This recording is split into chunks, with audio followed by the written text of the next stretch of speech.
ನಮಸ್ತೆ ಎಲ್ಲರಿಗೂ welcome back to my channel. Hope ಎಲ್ಲರೂ ಚೆನ್ನಾಗಿದ್ದೀರಾ ಅಂದ್ಕೊಂಡು ವಿಡಿಯೋನ ಸ್ಟಾರ್ಟ್ ಮಾಡ್ತಾ ಇದ್ದೀನಿ. ವಿಡಿಯೋ ಸ್ಟಾರ್ಟ್ ಮಾಡೋಕ್ಕೂ ಮುಂಚೆ ಎಲ್ಲರಿಗೂ ಆಯುಧ ಪೂಜೆ ಹಾಗೂ ವಿಜಯದಶಮಿ ಹಬ್ಬದ ಶುಭಾಶಯಗಳು.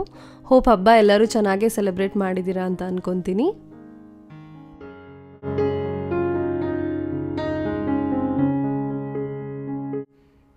ನಾನು ದಸರಾ ಫೆಸ್ಟಿವಲ್ನ ತುಂಬ ಸಿಂಪಲ್ಲಾಗಿ ಸೆಲೆಬ್ರೇಟ್ ಮಾಡಿದ್ದೀನಿ ಆ್ಯಂಡ್ ಅದನ್ನು ನಿಮ್ಮ ಜೊತೆಗೆ ಶೇರ್ ಮಾಡ್ಕೊಳ್ತಾ ಇದ್ದೀನಿ ಈ ವಿಡಿಯೋದಲ್ಲಿ. ಮಾರ್ನಿಂಗ್ ಎದ್ಬಿಟ್ಟು ಮನೆಯೆಲ್ಲ ಕ್ಲೀನ್ ಮಾಡಿ ಸ್ನಾನ ಮಾಡ್ಕೊಂಡು ಬಂದುಬಿಟ್ಟು ಪೂಜೆ ಸಾಮಾನನ್ನು ವಾಶ್ ಮಾಡ್ತಾ ಇದ್ದೀನಿ. ಒಬ್ಬೊಬ್ಬರು ಒಂದೊಂದು ಥರ ಸಿಲ್ವರ್ ಐಟಮ್ಸ್ಗಳನ್ನ ವಾಶ್ ಮಾಡ್ತಾರೆ. ನಾನು ಪೀತಾಂಬರಿನ ಯೂಸ್ ಮಾಡಿಬಿಟ್ಟು ಪೂಜೆ ಸಾಮಾನುಗಳನ್ನು ವಾಶ್ ಮಾಡ್ತೀನಿ. ಇನ್ನು ಸ್ವಲ್ಪ ಜನ ಬಂದುಬಿಟ್ಟು ಪೇಸ್ಟಲ್ಲಿ ವಾಶ್ ಮಾಡ್ತಾರೆ, ಇನ್ನು ಸ್ವಲ್ಪ ಜನ ಪೀತಾಂಬರಿಲಿ ವಾಶ್ ಮಾಡ್ತಾರೆ, ಇನ್ನು ಸ್ವಲ್ಪ ಜನ ಹಾಗೇನೂ ವಾಶ್ ಮಾಡ್ತಾರೆ. ಆ್ಯಂಡ್ ತುಂಬ ಜನ ಬೆಳ್ಳಿ ಸಾಮಾನುಗಳನ್ನು ಸಿಲ್ವರ್ ಕಾಯಿಲಲ್ಲೂ ಕೂಡ ವಾಶ್ ಮಾಡ್ತಾರೆ. ಆ್ಯಂಡ್ ನೀವು ತುಂಬ ದಿನದಿಂದ ಬೆಳ್ಳಿ ಸಾಮಾನುಗಳನ್ನು ಯೂಸ್ ಮಾಡಿಬಿಟ್ಟು ಅದರದ್ದು ಪಾಲಿಷ್ ಏನಾದರೂ ಹೋಗಿದೆ ಅಂತ ಅಂದರೆ ಸಿಲ್ವರ್ ಕಾಯಿಲಲ್ಲೂ ಕೂಡ ವಾಶ್ ಮಾಡಬಹುದು.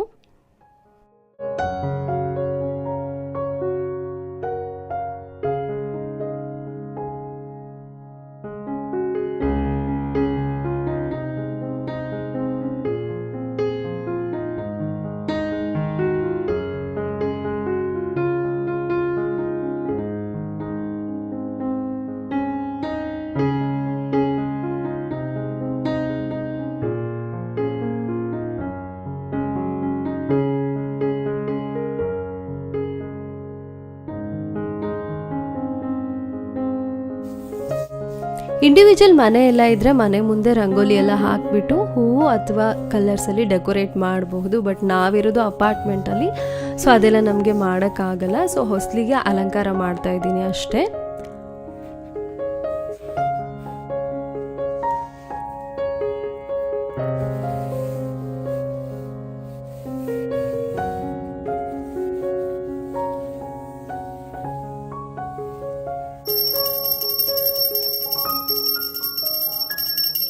ನಾನು ಸಪ್ರೇಟಾಗಿ ದೇವ್ರ ಮನೆ ಅಂತ ಮಾಡ್ಕೊಂಡಿಲ್ಲ. ಎಲ್ಲಿ ಸ್ಪೇಸ್ ಇದೆಯೋ ಅಲ್ಲೇ ದೇವ್ರ ಮನೆ ಮಾಡಿಕೊಂಡು ಪೂಜೆ ಮಾಡ್ತಾ ಇದ್ದೀನಿ. ಬಟ್ ಮೇಲೆ ದೀಪದ ಹಬೆಗೆ ಬ್ಲ್ಯಾಕ್ ಕಲರ್ ಆಗ್ತಾ ಇದೆ. ಸೊ ಪ್ರಾಪರ್ಟಿ ಎಲ್ಲ ಡ್ಯಾಮೇಜ್ ಮಾಡಬಾರ್ದಲ್ವಾ, ಸೊ ಅದಕ್ಕೆ ಪೂಜಾ ಮಂದಿರ ತೊಗೊಳ್ಳೋ ಪ್ಲ್ಯಾನ್ ಇದೆ. ನೋಡೋಣ ಏನಾಗುತ್ತೆ ಅಂತ.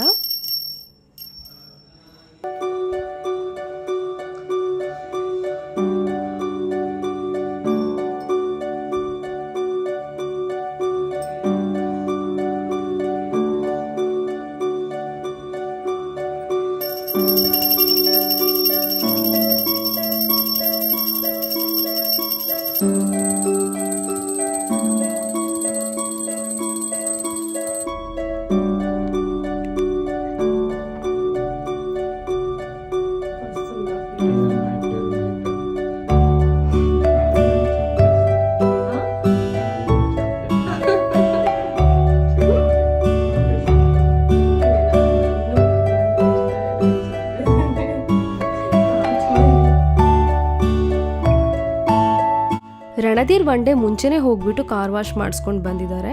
ಆ್ಯಂಡ್ ಅದು ನೆನ್ನೆ ಮಾಡಿಸ್ಕೊಂಡು ಬಂದಿರೋದ್ರಿಂದ ಇವಾಗ ಇನ್ನೊಂದ್ಸಲಿ ಬಟ್ಟೆಯಲ್ಲಿ ಒರೆಸ್ಕೊಳ್ತಾ ಇದ್ದೀನಿ.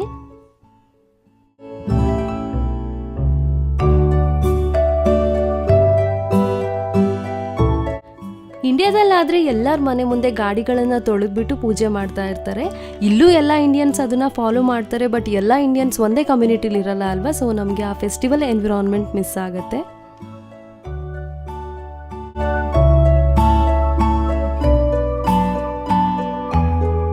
ನಾವು ಪೂಜೆ ಮಾಡಬೇಕಾದ್ರೆ ಸ್ವಲ್ಪ ಜನ ಇಲ್ಲಿ ನೋಡ್ಕೊಂಡು ಹೋಗ್ತಾ ಇದ್ರು. ಯಾಕಂದರೆ ಅವ್ರು ಯಾರು ಇಂಡಿಯನ್ಸ್ ಅಲ್ಲ. ನಾವು ಮಾಡ್ತಾ ಇದ್ದಿದ್ದು ಪೂಜೆ ಮೇ ಬಿ ಅವ್ರಿಗೆ ಸ್ಟ್ರೇಂಜ್ ಅಂತ ಅನಿಸ್ತಾ ಇತ್ತು ಅನ್ಸುತ್ತೆ.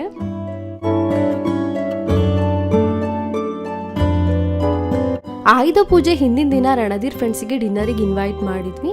ಸೊ ಅವತ್ತು ನಾವು ಶಾಪಿಂಗ್ ಹೋಗೋಕ್ಕಾಗಲ್ಲ ಅಂತ ಗೊತ್ತಿತ್ತು. ಸೊ 1-2 ಡೇಸ್ ಮುಂಚೆ ಹೋಗ್ಬಿಟ್ಟು ಹಬ್ಬಕ್ಕೆ ಏನೇನು ಬೇಕೋ ಶಾಪಿಂಗ್ ಮಾಡ್ಕೊಂಡು ಬಂದಿದ್ವಿ.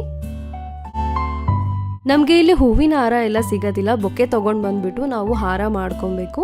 ಸೊ ನಾನು ಒಂದು 2 ಡೇಸ್ ಮುಂಚೆನೇ ಬೊಕ್ಕೆ ತೊಗೊಂಡು ಬಂದಿದ್ದೆ. ಇವಾಗ ಕುತ್ಕೊಂಡ್ಬಿಟ್ಟು ಬೆಳಗ್ಗೆ ಹಾರ ಮಾಡಿ ಹಾಕ್ತಾ ಇದ್ದೀನಿ.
ಹೊರಗಡೆ ನೋಡೋಕ್ಕೆ ನಾರ್ಮಲ್ ಆಗಿ ಬಿಸಿಲಿದೆ ಅನಿಸ್ತಾ ಇದೆ ಆ್ಯಂಡ್ ನಾರ್ಮಲ್ ಟೆಂಪ್ರೇಚರ್ ಇದೆ ಅಂತಲೂ ಕೂಡ ಅನಿಸುತ್ತೆ. ಬಟ್ ತುಂಬಾ ಚಳಿ ಇತ್ತು, ನಿಂತ್ಕೊಳ್ಳೋಕ್ಕೂ ಕೂಡ ಆಗ್ತಿರ್ಲಿಲ್ಲ.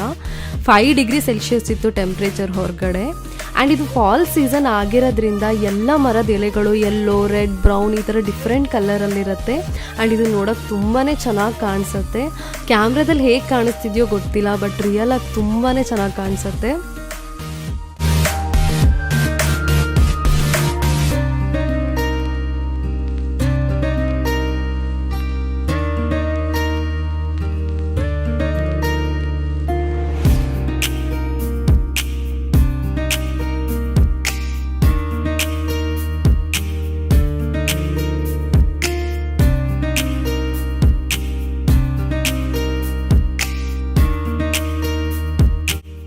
ತೆಲಂಗಾಣದಲ್ಲಿ ದಸರಾ ಫೆಸ್ಟಿವಲಲ್ಲಿ ಬದುಕಮ್ಮ ಅಂತ ಮಾಡ್ತಾರೆ, ತುಂಬ ಚೆನ್ನಾಗಿರುತ್ತೆ. ಬಟ್ ನನಗಿದು ಹೇಗೆ ಮಾಡೋದಂತ ಗೊತ್ತಿರಲಿಲ್ಲ. ಆ್ಯಂಡ್ ನಮ್ಮ ಅತ್ತೆ ಆ ವಿಡಿಯೋನೂ ಕೂಡ ಹೇಗೆ ಮಾಡೋದು ಅಂತ ಕಳಿಸಿದ್ರು. ಸೊ ಫಸ್ಟ್ ಟೈಮ್ ಅಲ್ಲ ಇದು, ಅದಕ್ಕೆ ಹೂವನ್ನ ಪ್ಲೇಟಲ್ಲಿ ಇಟ್ಬಿಟ್ಟು ನಾರ್ಮಲಾಗಿ ಅಲಂಕಾರ ಮಾಡಿಬಿಟ್ಟು ಪೂಜೆ ಮಾಡಿದೆ. ಬಟ್ ನೆಕ್ಸ್ಟ್ ಟೈಮ್ ಇನ್ನೂ ಚೆನ್ನಾಗಿ ಬದುಕಮ್ಮನ ಮಾಡಬೇಕು ಅಂತ ಅಂದ್ಕೊಂಡಿದ್ದೀನಿ, ನೋಡೋಣ.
ಗಾಯ್ಸ್, ನನಗೆ ಇವಾಗ ಟೈಮ್ ಸಿಕ್ಕಿದೆ ಫೇಸ್ ಟು ಫೇಸ್ ಮಾತಾಡೋಕ್ಕೆ. ಯಾಕಂದರೆ ಬೆಳಗ್ಗೆಯಿಂದನೂ ಎದ್ದಾಗಿದ್ದನು ಆ್ಯಂಡ್ ನೈಟ್ ಮಲಗಿದ್ದೆ ನಾನು. ಎಲ್ಲರೂ ಹೋಗಿದ್ದು 12 ಆಗಿತ್ತು, ನಾನು ಮಲಗಿದ್ದು ಆಲ್ಮೋಸ್ಟ್ 1:30. ಅದು ಟಯರ್ಡ್ ಆಗಿದ್ದರಿಂದ ಮಧ್ಯದಲ್ಲಿ ಎಚ್ಚರ ಆಗ್ತಾ ಇತ್ತು. ನಾನು ಒಂದು ಟ್ರೈಪೋಡ್ ತರಿಸ್ಕೊಂಡಿದ್ದೆ ಅಮೆಝಾನಲ್ಲಿ. ನೋಡಿ, ಅದು ಒಂದು ಟ್ರೈಪೋಡ್ ಇದೆ. ಅದು ಫುಲ್ಲು ಲೆಂತಿ ಟ್ರೈಪೋಡ್. ಇದು ಹ್ಯಾಂಡಿ. ನಾನು ಕೆಲವೊಂದು ಕುಕ್ಕಿಂಗ್ ಶಾರ್ಟ್ಸ್ ಎಲ್ಲ ತೊಗೊಳೋದಕ್ಕೆ ನನಗೆ ಈ ಟ್ರೈಪೋಡೇ ಕಂಫರ್ಟಬಲ್. ದೆನ್ ಈ ಥರ ಇಟ್ಕೊಂಡ್ಬಿಟ್ಟು ವ್ಲಾಗ್ ಮಾಡೋಕ್ಕೂ ನನಗೆ ಈ ಟ್ರೈಪೋಡ್ ಕಂಫರ್ಟಬಲ್ ಇದೆ. ಇವಾಗ ಹೊರಗಡೆ ತುಂಬ ಚಳಿ ಇದೆ ಫ್ರೆಂಡ್ಸ್. ಇನ್ನೊಂದು ಏನಂತ ಅಂದರೆ, ನಿಂತ್ಕೊಂಡು ಪೂಜೆ ಮಾಡ್ತಾ ಇದ್ದೀನಿ. ನನ್ನ ಕಾಲೆಲ್ಲ ಫ್ರೀಸ್ ಆಗ್ತಾಯಿತ್ತು, ಅಷ್ಟು ಚಳಿ. ಇವತ್ತಿನ ಡೇ ಅಷ್ಟೇ ಆ್ಯಕ್ಚುಲಿ. ಏನು ಕೆಲಸ ಇಲ್ಲ ಏನು, ಯಾಕಂದರೆ ಬೆಳಗ್ಗೆನೇ ಆಯುಧ ಪೂಜೆ ದಿವಸ ಏನಿರುತ್ತೆ, ಬೆಳಗ್ಗೆ ಎಲ್ಲ ಪೂಜೆ ಮಾಡಿಬಿಡ್ತೀವಿ. ಸೊ ಆಫ್ಟರ್ನೂನ್ ಆ್ಯಂಡ್ ಈವ್ನಿಂಗ್ ಫ್ರೀನೇ. ಅಂದರೆ ನಾನು ಆಲ್ರೆಡಿ ನೆನ್ನೆನೇ ನಾನ್ ವೆಜ್ ಕುಕ್ ಮಾಡಿರೋದ್ರಿಂದ ಸ್ವಲ್ಪ ಲೆಫ್ಟ್ ಓವರ್ ಇದೆ, ಅದೇ ತಿನ್ಕೊತೀನಿ. ಆ್ಯಂಡ್ ನಾಳೆ ಸ್ವೀಟ್, ನಾಳೆ ಪಾಯಸ ಮಾಡಬೇಕು. ಆ್ಯಂಡ್ ಅದ್ರ ಜೊತೆಗೆ ಏನಾದರೂ ಮಾಡೋಣ ಅಂತ ಅಂದ್ಕೊಂಡಿದ್ದೀನಿ. ನೋಡೋಣ, ಇನ್ನೂ ಡಿಸೈಡ್ ಆಗಿಲ್ಲ. ಇವತ್ತಿನ ವಿಡಿಯೋ ಅಷ್ಟೇ. ನಾನು ಈವ್ನಿಂಗ್ ಟೆಂಪಲಿಗೆ ಹೋದರೆ ಶೂಟ್ ಮಾಡ್ತೀನಿ, ಇಲ್ಲ ಅಂತಂದರೆ ನಾಳೆನೇ ವಿಡಿಯೋ ಕಂಟಿನ್ಯೂ ಮಾಡ್ತೀನಿ. ಯಾಕಂದರೆ ನಂಗೆ ಕಂಪ್ಲೀಟಾಗಿ ನಾನು ಮಲಗಿದ್ದೆ 1:30ಗೆ ಆ್ಯಂಡ್ ಬೆಳಗ್ಗೆ ಎದ್ದಿದ್ದು 6:30 ಹಾಗೆ. ನಂಗೆ ನಿದ್ದೆ ಆಗಿಲ್ಲ. ಆ್ಯಂಡ್ ನೆನೆನೂ ಫುಲ್ಲು ನಿಂತ್ಕೊಂಡೆ ಅಡುಗೆ ಮಾಡಿದ್ರಿಂದ ಅದಕ್ಕೆ ಸ್ವಲ್ಪ ಹೊತ್ತು ರೆಸ್ಟ್ ಮಾಡ್ತೀನಿ. ಆ್ಯಂಡ್ ನಾಳೆ ವಿಡಿಯೋನ ಕಂಟಿನ್ಯೂ ಮಾಡ್ತೀನಿ, ಇಲ್ಲ ಇವತ್ತು ಸಂಜೆ ಕಂಟಿನ್ಯೂ ಮಾಡ್ತೀನಿ. ಆ್ಯಂಡ್ ಕಂಟಿನ್ಯೂ ಮಾಡಿದಾಗ ಸಿಗೋಣ. ಅಲ್ಲಿ ತನಕ ಬಾಯ್.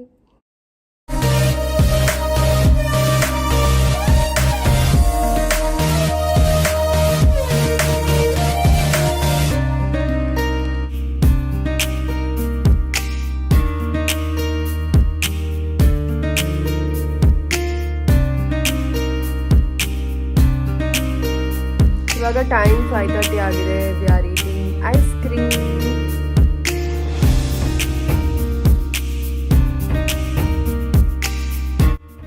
ಮಧ್ಯಾಹ್ನ ಊಟ ಎಲ್ಲ ಮಾಡಾದ್ಮೇಲೆ ಈವ್ನಿಂಗ್ ಐಸ್ ಕ್ರೀಮ್ ತಿಂತಾ ಇದ್ದೀವಿ. ನಾನಿಲ್ಲಿ ಐಸ್ ಕ್ರೀಮಿಗೆ ಗುಲ್ಕನ್ ಆ್ಯಂಡ್ ಡ್ರೈ ಫ್ರೂಟ್ಸನ್ನು ಆ್ಯಡ್ ಮಾಡಿದ್ದೀನಿ. ಆ್ಯಂಡ್ ನಿಮಗೆ ಬೇಕು ಅಂತ ಅಂದರೆ ಫ್ರೂಟ್ಸ್ ಆ್ಯಂಡ್ ಟೂಟಿ ಫ್ರೂಟಿನೂ ಆ್ಯಡ್ ಮಾಡ್ಕೊಳ್ಳಿ, ಇದು ತುಂಬಾ ಚೆನ್ನಾಗಿರುತ್ತೆ. ಆ್ಯಂಡ್ ನನಗೆ ಈವ್ನಿಂಗ್ ಶುಗರ್ ಕ್ರೇವಿಂಗ್ಸ್ ಆಗ್ತಾಯಿತ್ತು. ನಾನು ಶುಗರ್ ತಿಂದ್ಬಿಟ್ಟು ಆಲ್ಮೋಸ್ಟ್ 25 ಡೇಸ್ ಆಗಿತ್ತು. ಸೊ ಅದಕ್ಕೆ ಐಸ್ ಕ್ರೀಮ್ ತಿನ್ನೋಣ ಅಂತ ತಿಂತಾಯಿದ್ದೀನಿ. ಆ್ಯಂಡ್ ರಣಧೀರ್ ಕೂಡ ಈವ್ನಿಂಗ್ ಫ್ರೀಯಾಗೇ ಇದ್ದರು. ಸೊ ಅದಕ್ಕೆ ಇಬ್ಬರು ಮೂವಿ ನೋಡ್ಕೊತ ಐಸ್ ಕ್ರೀಮ್ ತಿನ್ನೋಣ ಅಂತ ತಿಂತಾಯಿದ್ದೀವಿ.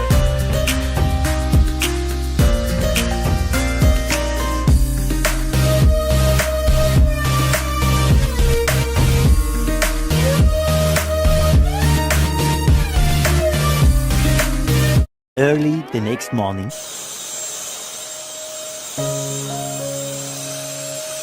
ಆ್ಯಂಡ್ ಇದು ನೆಕ್ಸ್ಟ್ ಡೇ ಮಾರ್ನಿಂಗ್ ರಣಧೀರ್ ನನಗೆ ಕ್ಲೀನಿಂಗಲ್ಲಿ ಹೆಲ್ಪ್ ಮಾಡ್ತಾ ಇದ್ದಾರೆ. ಆ್ಯಂಡ್ ಮಾರ್ನಿಂಗ್ 11 ಅಷ್ಟೊತ್ತಿಗೆ ಅಡುಗೆ ಎಲ್ಲ ಮುಗಿಸ್ಬಿಟ್ಟು ದೇವ್ರಿಗೆ ಎಡೆ ಹಿಡಿದ್ಬಿಡೋಣ ಅಂದ್ಕೊಂಡು ಬೇಗ ಕುಕಿಂಗ್ ಸ್ಟಾರ್ಟ್ ಮಾಡಿದ್ದೀನಿ.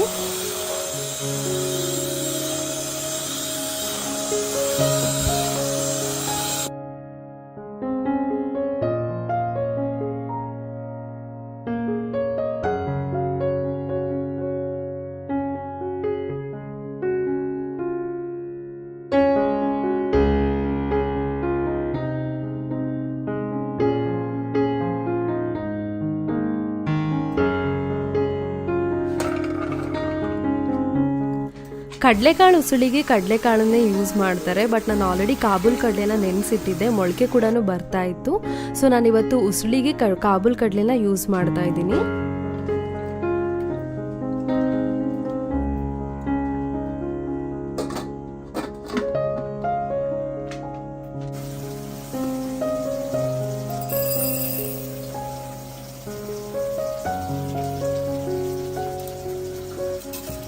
ಕೋಸಂಬರಿ ಮಾಡೋಣ ಅಂತ ಒಂದು ಕಡೆ ಹೆಸರು ಬೇಳೆನ ನೆನೆಸಿಡ್ತಾ ಇದ್ದೀನಿ. ಆ್ಯಂಡ್ ನಾನು ಈ ಸ್ಯಾಲೆಡ್ ಮಾಡಿದ್ರೆ ನಾನು ಒಬ್ಬಳೇ ತಿನ್ನಬೇಕು, ಯಾಕಂದರೆ ರಣಧೀರ್ಗೆ ವೆಜಿಟೇಬಲ್ಸ್ ಆಗಿರ್ಬೋದು ಸ್ಯಾಲೆಡ್ ಇದೆಲ್ಲ ಅಷ್ಟೊಂದು ಇಷ್ಟ ಆಗಲ್ಲ. ಸೊ ನಾನು ಇವಾಗ ಇಷ್ಟು ನೆನೆಸಿದ್ದೀನಿ ಅಂತ ಅಂದರೆ 2 ಟೈಮ್ಸಿಗೆ ಇದನ್ನು ನಾನೇ ತಿನ್ನಬೇಕು.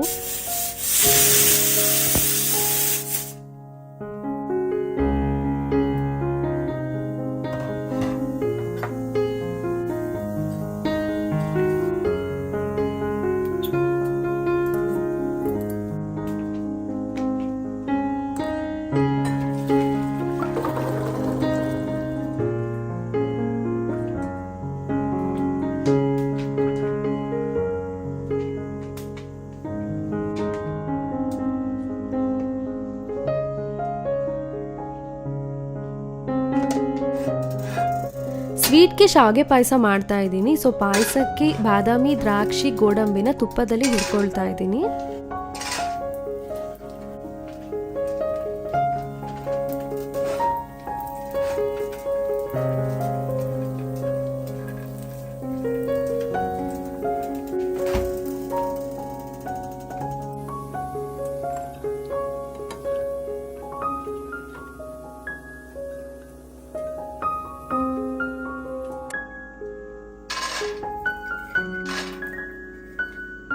ಪುಳಿಯೋಗರೆಗೆ ಕರಿ ಎಳ್ಳು ಶೇಂಗಾನ ಹುರಿದ್ಬಿಟ್ಟು ಪೌಡರ್ ಮಾಡಿಕೊಂಡು ಹಾಕಿದರೆ ತುಂಬಾ ಚೆನ್ನಾಗಿರುತ್ತೆ.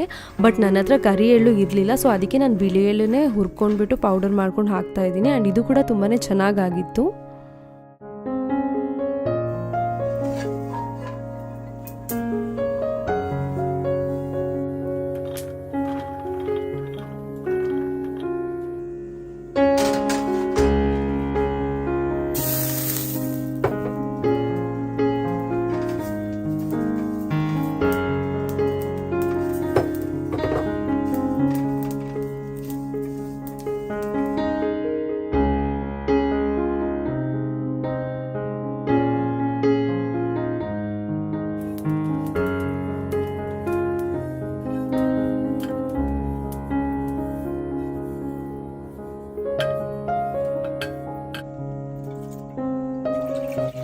ಶಾವಿಗೆ ಪಾಯಸ ಮಾಡೋದು ಹೇಗಂತ ಎಲ್ಲರಿಗೂ ಗೊತ್ತಿರುತ್ತೆ, ಸೊ ಅದಕ್ಕೆ ನಾನು ಹೇಳ್ತಾ ಇಲ್ಲ.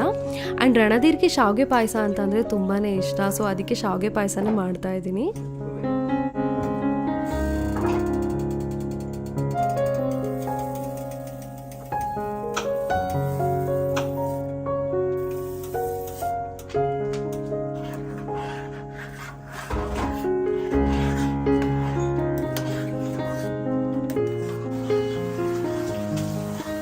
ಪಾಯಸ ಮಾಡ್ಕೊಳ್ತಾನೆ ಇನ್ನೊಂದು ಕಡೆ ನಾನು ಉಸುಳಿಗೆ ಒಗ್ಗರಣೆ ಹಾಕ್ತಾ ಇದ್ದೀನಿ. ಒಗ್ಗರಣೆಗೆ ನಾನು ಸಾಸಿವೆ ಎಣ್ಣೆನ ಯೂಸ್ ಮಾಡಿದ್ದೀನಿ. ಸೊ ನಾನು ಜಾಸ್ತಿ ಕುಕ್ಕಿಂಗಿಗೆ ಸಾಸಿವೆ ಎಣ್ಣೆ ಮತ್ತು ತುಪ್ಪನೇ ಯೂಸ್ ಮಾಡೋದು. ನಾನಿಲ್ಲಿ ಉಸುಳಿಗೆ ಎಣ್ಣೆ ಹಾಕ್ಕೊಂಡು ಕಡಲೆಬೇಳೆ, ಉದ್ದಿನಬೇಳೆ, ಸಾಸಿವೆ, ಕರಿಬೇವು ಹಾಕ್ಕೊಂಡು ಸ್ವಲ್ಪ ಹೊತ್ತು ಹುರ್ಕೊತಾ ಇದ್ದೀನಿ. ಅದಾದಮೇಲೆ ಹಿಂಗು, ಅರಿಶಿನ ಹಾಕ್ಕೊಂಡು ಸ್ವಲ್ಪ ಹೊತ್ತು ಹಾಗೆ ಫ್ರೈ ಮಾಡಿಬಿಟ್ಟು ಕಡಲೆಕಾಳು ಹಾಕ್ಕೊತಾ ಇದ್ದೀನಿ. ಅದಾದಮೇಲೆ ಹಸಿಮೆಣಸಿನ್ಕಾಯನ್ನ ಹೆಚ್ಚಾಕೊಳ್ತಾ ಇದ್ದೀನಿ. ದೆನ್ ಕೊಬ್ಬರಿ, ಕೊತ್ತಂಬರಿ ಆ್ಯಂಡ್ ಹಸಿಮೆಣಸಿನ್ಕಾಯನ್ನ ರುಬ್ಬಿ ಅದನ್ನು ಕೂಡ ಆ್ಯಡ್ ಮಾಡಿಕೊಂಡು ಎಲ್ಲ ಮಿಕ್ಸ್ ಮಾಡ್ಕೊಳ್ತಾ ಇದ್ದೀನಿ.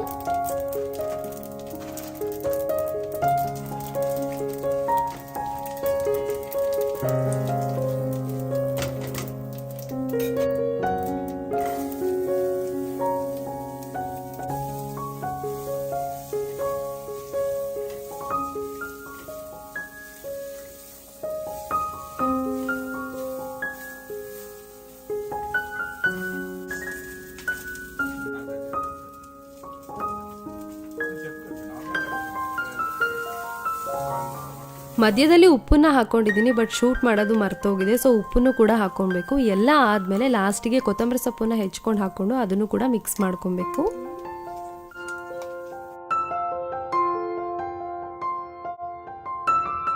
ಆ್ಯಂಡ್ ನಾವು ಇದನ್ನೆಲ್ಲ ಟೇಸ್ಟ್ ಕೂಡ ನೋಡೋ ಹಾಗಿಲ್ಲ ಎಡೆ ಹಿಡಿಯೋದ್ರಿಂದ.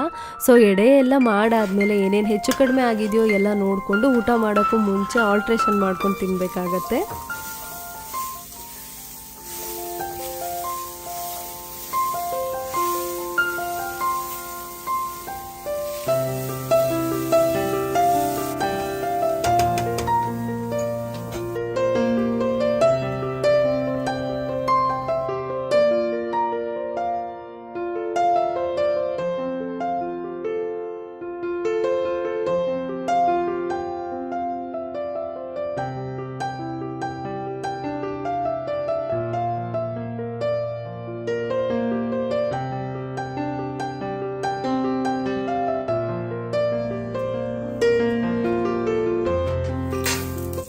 ನಾನಿಲ್ಲಿ ಪುಳಿಯೋಗರೆ ಮಾಡ್ಕೊತಾ ಇದ್ದೀನಿ. ತುಂಬ ಜನ ತುಂಬ ಡಿಫ್ರೆಂಟಾಗಿ ಪುಳಿಯೋಗರೆನ ಮಾಡ್ತಾರೆ. ನಾನು ಹೇಗೆ ಮಾಡ್ತಾ ಇದ್ದೀನಿ ಅಂತ ತೋರಿಸ್ತಾ ಇದ್ದೀನಿ.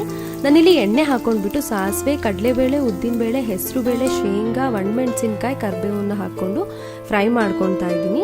ಆ್ಯಂಡ್ ಇದು ನಿಮಗೆ ಎಷ್ಟು ಕ್ವಾಂಟಿಟಿಲಿ ಬೇಕು ಅನ್ನೋದನ್ನು ನೀವು ಎಷ್ಟು ಜನಕ್ಕೆ ಮಾಡ್ತಾ ಇದ್ದೀರಾ ಅಂತ ನೋಡ್ಕೊಂಡು ಹಾಕ್ಕೊಳ್ಳಿ. ನನಗೆ ಸ್ವಲ್ಪ ಇದು ಜಾಸ್ತಿ ಇರಬೇಕು, ತಿಂತಾ ಇರಬೇಕಾದ್ರೆ ಮಧ್ಯೆ ಸಿಗ್ತಾ ಇದ್ದರೆ ಚೆನ್ನಾಗಿ ಅನಿಸುತ್ತೆ. ಆ್ಯಂಡ್ ಇಲ್ಲಿ ಮತ್ತೆ ನಾನು ರೈಸನ್ನು ಮಾಡಿಕೊಂಡು ಆಲ್ರೆಡಿ ಅದನ್ನು ಆರಿಸಿ ಇಟ್ಟಿದ್ದೀನಿ. ಇವಾಗ ರೈಸನ್ನು ಹಾಕ್ಕೊಳ್ತಾ ಇದ್ದೀನಿ. ನಾನು ಆಮೇಲೆ ರೈಸ್ ಆದಮೇಲೆ ಏನೇನು ಹಾಕ್ತೀನಿ ಅನ್ನೋದನ್ನು ನಾನು ಇಲ್ಲಿ ಕೆಳಗೆ ಮೆನ್ಷನ್ ಮಾಡ್ತೀನಿ.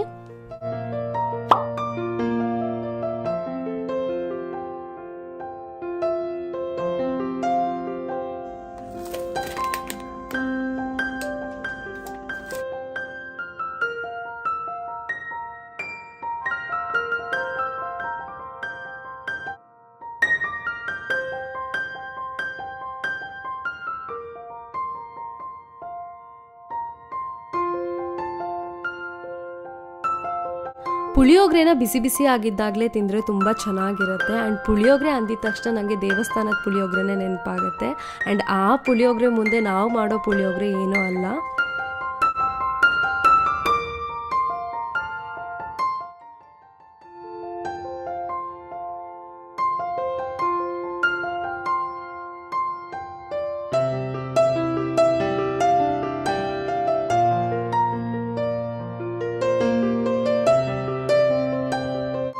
ಪುಳಿಯೋಗರೆಗೆ ಹುಳಿ ಸ್ವಲ್ಪ ಜಾಸ್ತಿ ಹಾಕಿದರೆ ಟೇಸ್ಟ್ ತುಂಬ ಚೆನ್ನಾಗಿರುತ್ತೆ.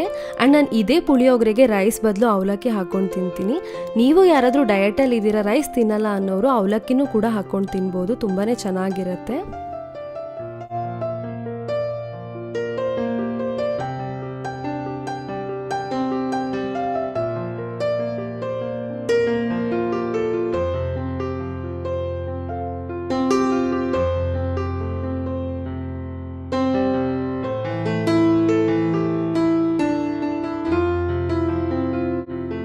ನಾನಿಲ್ಲಿ ಕೋಸಂಬರಿ ಮಾಡ್ತಾ ಇದ್ದೀನಿ. ಕೋಸಂಬರಿ ಮಾಡೋದು ಎಲ್ಲರಿಗೂ ಗೊತ್ತಿರುತ್ತೆ. ನಾರ್ಮಲ್ ಆಗಿ ಕ್ಯಾರೆಟು, ಸೌತೆಕಾಯಿ, ಹಸಿಮೆಣಸಿನ್ಕಾಯಿ, ಕೊತ್ತಂಬರಿ ಸೊಪ್ಪು, ಸಾಲ್ಟ್ ಹಾಕೊಂಡು ಮಿಕ್ಸ್ ಮಾಡ್ಕೊತಾ ಇದ್ದೀನಿ. ಇನ್ನು ಸ್ವಲ್ಪ ಜನ ಇದಕ್ಕೆ ಒಗ್ಗರಣೆನೂ ಕೂಡ ಹಾಕ್ತಾರೆ, ಬಟ್ ನಂಗೆ ಅಷ್ಟು ಟೈಮ್ ಇರಲಿಲ್ಲ, ಸೊ ಅದಕ್ಕೆ ಹಾಗೆ ಮಾಡ್ಕೊಳ್ತಾ ಇದ್ದೀನಿ.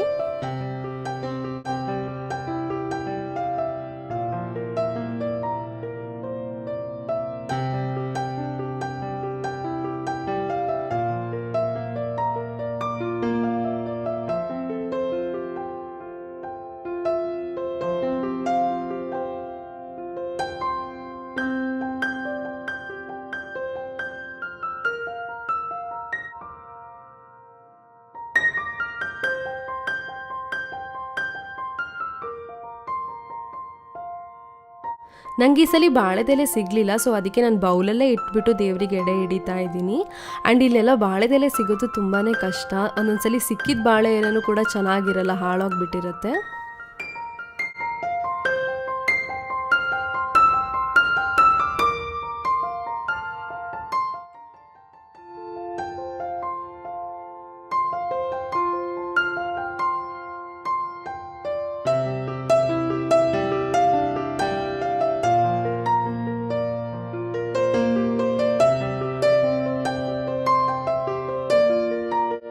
ಇವತ್ತಿನ ವಿಡಿಯೋ ಅಷ್ಟೇ ಫ್ರೆಂಡ್ಸ್. ಇನ್ನೂ ನನ್ನ ಚಾನಲಿಗೆ ಯಾರ್ಯಾರು ಸಬ್ಸ್ಕ್ರೈಬ್ ಆಗಿಲ್ಲ ಹೋಗ್ಬಿಟ್ಟು ಸಬ್ಸ್ಕ್ರೈಬ್ ಆಗಿ. ಈ ವಿಡಿಯೋ ಇಷ್ಟ ಆಗಿದ್ರೆ ಲೈಕ್, ಶೇರ್, ಕಾಮೆಂಟ್ ಮಾಡೋದನ್ನು ಮರಿಬೇಡಿ. ನಾನು ನಿಮಗೆ ನೆಕ್ಸ್ಟ್ ವಿಡಿಯೋದಲ್ಲಿ ಸಿಗ್ತೀನಿ. ಅಲ್ಲಿ ತನಕ ಬಾಯ್.